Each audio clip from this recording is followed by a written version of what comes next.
have a special guest speaker with us today, and I was lucky enough to be in 2 breakout rooms with him.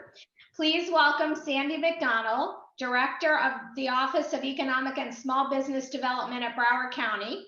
Sandy champions opportunities for small businesses through developing, implementing, and monitoring innovative programming at the OESBD office. Sandy, thank you for being here today. Thank you, Andrea, and good morning, and thank you for inviting me to breakfast, gang. I'm not gonna hold up too much of your time, but I just want to give you a little update on what's happening with the county, and certainly if we have time, entertain any questions that you may have. Let's see if we can get in here and find your presentation for the morning. You have to tell me if you can see that slide or not. Not yet. Not yet? Nope. Give me 1 second. Here we go. There you go. It's starting. Here? Okay. So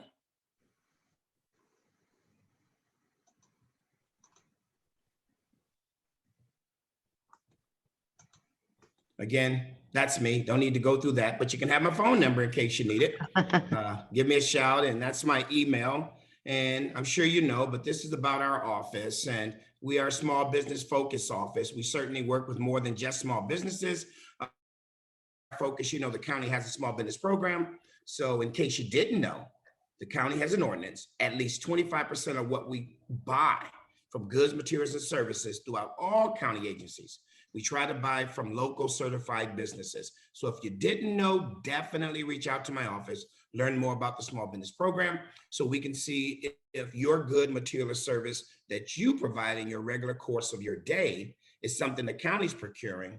Then we want to help you end up becoming a county vendor, but specifically a certified small business in Broward County. Our goals and our mission are not something that we made up yesterday. Actually, today is May 2021. So that means I've been here 8 years. And even before me, we have been set in stone by the County Board of Commissioners. And these are our goals, these are our visions, and we try to fulfill them in our day-to-day activities and working on behalf of the businesses, with the businesses and the cities and the chambers throughout Broward County. As an update, you know, coming out of the CARES grant, you had some CARES small business funding, and we had the emergency rental assistance program. Just want you to know the rental assistance program is still going. It's open until September 2021. Mr. Martinez, on behalf of our Human Service Agency, runs that department. So any information you need, you can get from that website. I'll also make sure that the host today have all these slides to make available to all of you. I don't want to have a quick reading dating session where you have to try to read it all real fast. Another piece of information, the direction the county is going in terms of vaccinations, and they're still occurring. And these are some of the sites where you can still get vaccinated throughout the county, whether it's county directly done by the state, or as you know, many are actually being done now by our pharmacies and grocers and others. And that's going to continue, but at that Broward.org coronavirus pages, vaccination sites, you can still get all the updated information that we have as a county as to where someone can go for the vaccination. And this was a notice put out by a county administrator on yesterday that some of the items are going to take effect today. You know, it's Tuesday, so we have our commission meeting. We have this meeting June 1st and June 15th before the commissioners go out on their summer break.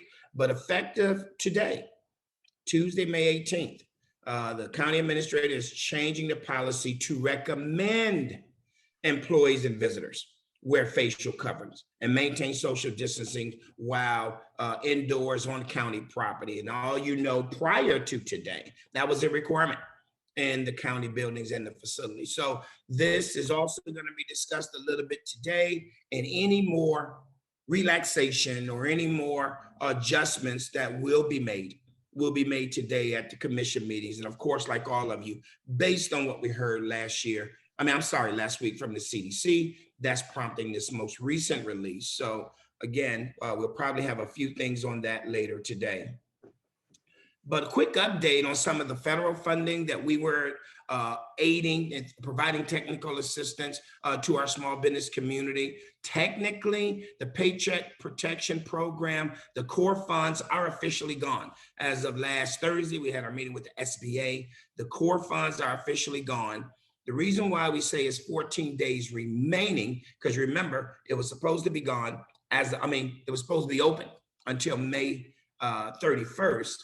However, the funds have been exhausted, except some of the lenders where there was original commitments earlier still have some funding.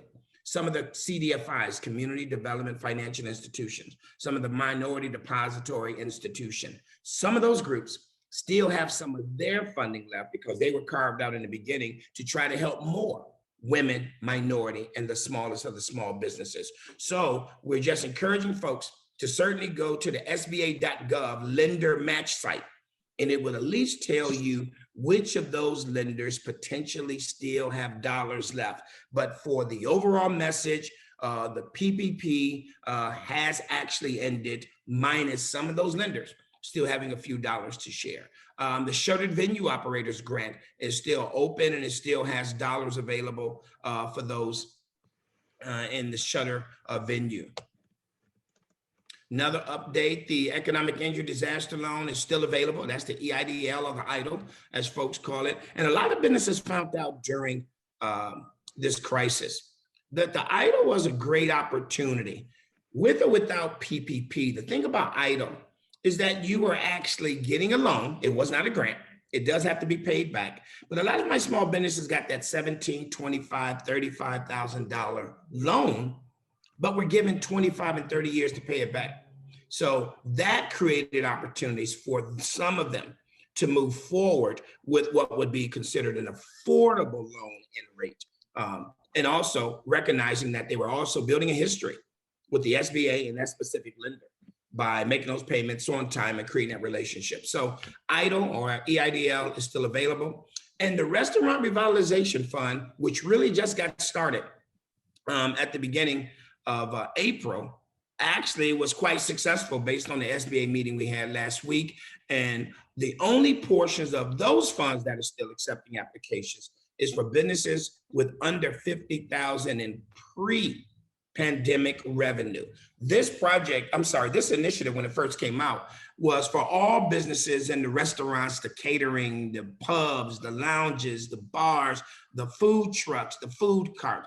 It really was expansive, dealing around food and beverages, and it was affording the business community up to $5 million per venue that they may have had. And if you had multiple venues, you couldn't have gotten no more than 10 million. But again, according to the SBA update, that went quite fast. And the only ones that they're taking a look at now are those who had 50K and under in pre-pandemic revenue challenges. So that's really my update. Want to make sure you have our contact information. We do send out a weekly newsletter every Wednesday around 6:15. And in that newsletter, we give a lot of information about small business opportunities, programs via the state as well as the federal government. We talk a lot about our small business contracts and hot tips on new contracts coming out. So this is just a way to get in touch with us. And again, across the board, though it's small business, the economic development side of my office, as you know, also works with our cities, works with our chambers. Our public-private partner, as you know, is the Greater Fort Lauderdale Alliance. So we want to make sure on the ED side, including the fact that we have an entrepreneurship program, we do half-day workshops, we can help our businesses, even if they're not interested in doing contracts with the government, things that can help the businesses stabilize, sustain, grow, pivot, coming out of this COVID. Those are some things that our office and our partners can provide and share. So again, I want to thank you for allowing me to give you this update this morning. And certainly, Madam Host, I'll go with your direction if you want to entertain questions or not. Thank you. Yes, if you have a couple of minutes, if anybody has a question, you want to raise your hand, and hopefully Becky or I can see you. Questions? Or unmute yourself and chime in. No? I see one at the bottom right, I thought. Anybody? Okay, maybe not. Okay, thank you so much for being here Thank and you, guys. for updating us and for everything that you do. And thank you. Thank you, Andrea. See you Thank guys. Have a you. great day.